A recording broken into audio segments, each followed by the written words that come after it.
morning, ladies and gentlemen. Welcome to this conference. I hope it will be a very successful and interesting one. My job is very simple. I only have to make a brief introduction,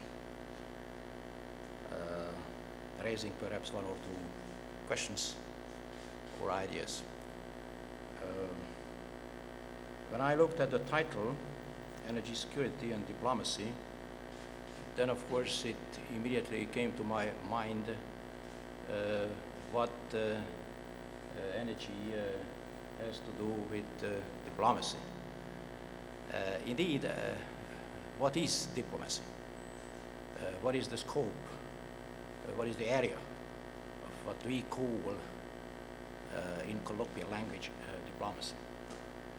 And there are lots of misunderstandings. Many people still believe that diplomats are people who go to receptions and dinner dances. Could be true. Think of the Vienna conference. But we all know that the scope of traditional diplomacy has changed enormously in the last couple of decades. Now diplomats, yes, of course, they should still be able to dance from time to time. Sports are also relevant. I look at the ambassador of Austria here because I attended a tennis competition in Vienna a couple of weeks ago. So that's also part of the job now. But no doubt we have international trade, we have international finances, much more complex and difficult to understand. Few people understand international finance, even those who are involved in that. But of course you also have terrorism, you have counter-terrorism, you have migration, you have cyberspace, you have water, you have environment and climate change, and so on, and so on. And maybe the first I should have mentioned is indeed energy. Because energy is no doubt one of the most important, most relevant global challenges. Sometimes we say this is energy, this is water, and this is food. But energy plays a role in everything else. So energy, one might say with some exaggeration, is everything. Because energy is economic power, no doubt. So therefore energy is also part of geopolitics. Energy is security, of course. Energy is also economic competitiveness. It's a major factor now in the economic competitiveness of different national economies. It's also environment, it's also climate change, and it's also part of the culture, after all. So, to seek and safeguard natural resources has always been a crucial objective of the diplomacy of a nation. Resources, like energy, are natural, also because nature has distributed them in a naturally diverse and unequal manner among the nations. To correct this condition of natural unfairness, cooperation at global level is needed. Interdependence has grown so strong that conflict can no longer be an option, even for the most important powers. To pursue cooperation and to dissuade from conflict is a core matter of national security and global stability. Energy security has a broad meaning for us.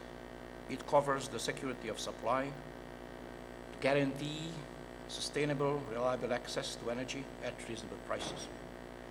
Diversification of supply and better interconnectivity among states can create the opportunity to eliminate dependency on a single source of supply.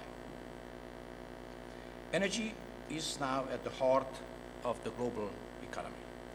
Energy is the world's largest industrial sector, whose services are essential to the world economy. At the same time, the lack of energy becomes a social problem. Right now, 1.3 billion people worldwide do not have sufficient access to energy.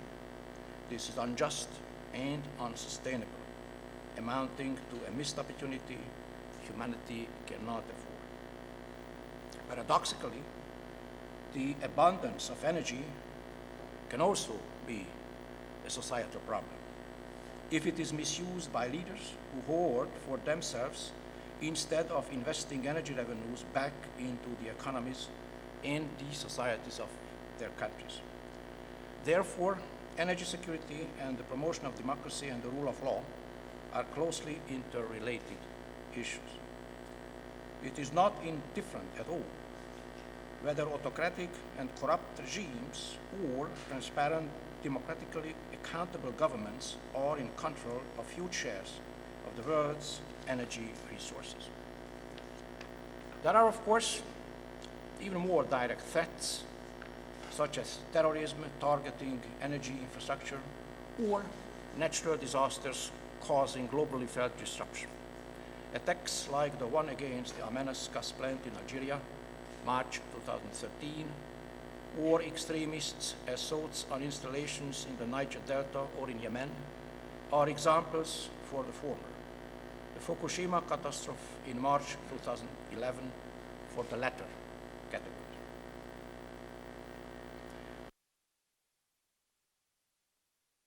In store. About 100 years ago, the replacement of the horse drawn by the horseless carriage was about to revolutionize our way of life. The automobile became one of the icons of the 20th century. Oil, the prime source and symbol of wealth, is the new black gold. Now, a less spectacular transition is taking place. Environmental degradation and climate change inspire the search for green energy. Dependencies on volatile oil-producing regions or suppliers considered unreliable urge us to look for alternative sources and technologies. The International Economic Platform for Renewable Energies reported that on June 16, 2013, wind and solar generation peaked at over 60% of German electricity output, an all-time record. Meanwhile, the breakthrough in the exploration of the non-conventional hydrocarbons may prove to be another game changer. The US shale gas and shale oil revolution has resulted in the dramatic decline of American energy imports. The US is set to decrease its oil imports from the Middle East, while the competition for oil among China, India, and the ASEAN countries is bound to increase. By 2035, according to the International Energy Agency World Energy Outlook, China, India, and ASEAN countries will cover about 2/3 of the global energy demand.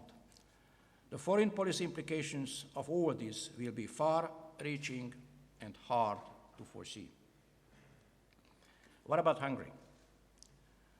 Our scope of action is necessarily more limited, or rather focused. Hungary's energy diplomacy is based on two pillars: support for projects which can bring diversification and enhancement of the energy market, integration in Central Europe and indeed in Europe. To this end, we are committed to promote the integration of all our neighbors into the common energy market. The recent accession of Croatia to the EU and the ongoing enlargement towards the Western Balkans and maybe beyond serve our national interest also for this reason. The Hungarian Visegrad presidency has put the issue of Central European energy security high on the agenda. We seek to accelerate the implementation of the energy market integration, creating gas-to-gas competition, interconnectivity among our national energy infrastructures by developing interconnectors, cross-border infrastructures, and enabling access to LNG receiving terminals. As of January this year, Hungary made it possible to do reverse flow supply on the Hungarian-Ukrainian pipeline. At the moment, an annual delivery of 1.7 billion cubic meters of gas is possible from Hungary to Ukraine. With this move, Hungary enhances the energy security of Ukraine as well as facilitates the energy market integration of Ukraine into the European Union. This is a most remarkable achievement that the public perhaps is not sufficiently aware of. Hungary is leading a training project about the third energy package of the European Union in Moldova. We are doing it in the framework of the Danube macro-regional strategy, and the project involves leading energy experts not only from Hungary, but from various EU countries. This training program is the first of this kind in Moldova, which offers practical knowledge about the third energy package, and as a result facilitates the integration of the Moldovan energy market into that of the European Union. We are pleased to see MOL, the Hungarian energy concern, strengthening its role as a regional player and even expanding its activities in more remote Asian and African markets. This is fully in line with our policy of global opening.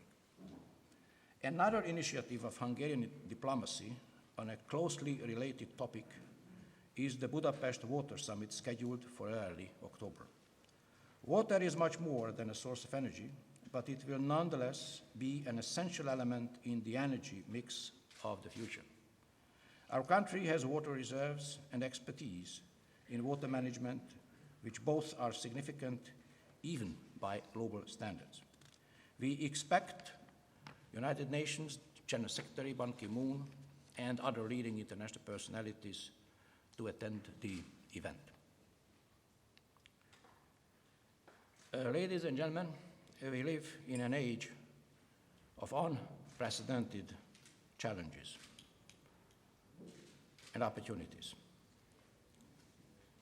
We cannot foresee the future, which is complex, but not necessarily bleak. If we stick to some simple moral principles and preserve or even raise in ourselves the virtues of creativity, curiosity, openness to new ideas, friendship and cooperation, and respect, then we Hungarians will have a fair share in shaping our future. Thank you very much. And I wish you, of course, a very successful campaign.